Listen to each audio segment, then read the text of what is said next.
Hey guys, మనం ఒక dummy ఫైటర్ని పంపించి మరి వాళ్ళని వెరిపప్పని చేసాం. అది ఎలా అని డౌట్ మీకు వస్తే, పాకిస్తాన్ ఎయిర్ డిఫెన్స్ సిస్టమ్ అంటే గాల్లో ఏదైనా వస్తే భూమి నుంచి కొట్టేది. జనరల్గా ప్రతి కంట్రీలో అది సీక్రెట్గా పెట్టుకుంటారు, బయటకు బహిరంగంగా చెప్పరు. ఎందుకంటే అది ఎక్కడుందో తెలిస్తే అక్కడి నుండి మనం వెళ్ళామని చెప్పరు. ముందు దాన్ని కూల్ చేస్తారు. అందుకు దాన్ని బైపాస్ చేయడానికి మన భారతదేశం ఏం చేసిందంటే, అసలే పాకిస్తాన్ HQ-9 బటన్ ఎప్పుడు కొడుతుందో తెలియదు. సో కొన్ని అటు పనిచేయవు, కొన్ని ఎప్పుడు రిపేర్లో ఉంటాయో తెలియదు.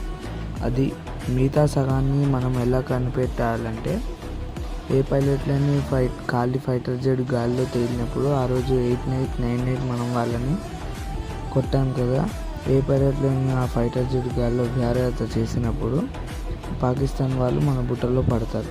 అప్పుడు మన రిఫైల్స్ ఫైటర్ జెట్స్ ఏవైతే ఉన్నాయో అవి ఫస్ట్ HQ-9ని పేల్చేస్తాయి.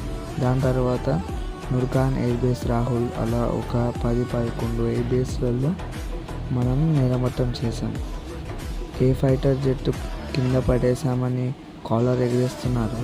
పాకిస్తాన్ తోలు ఒలిచే కార్యక్రమం మాత్రం మనం వదలలేదు. జై హింద్.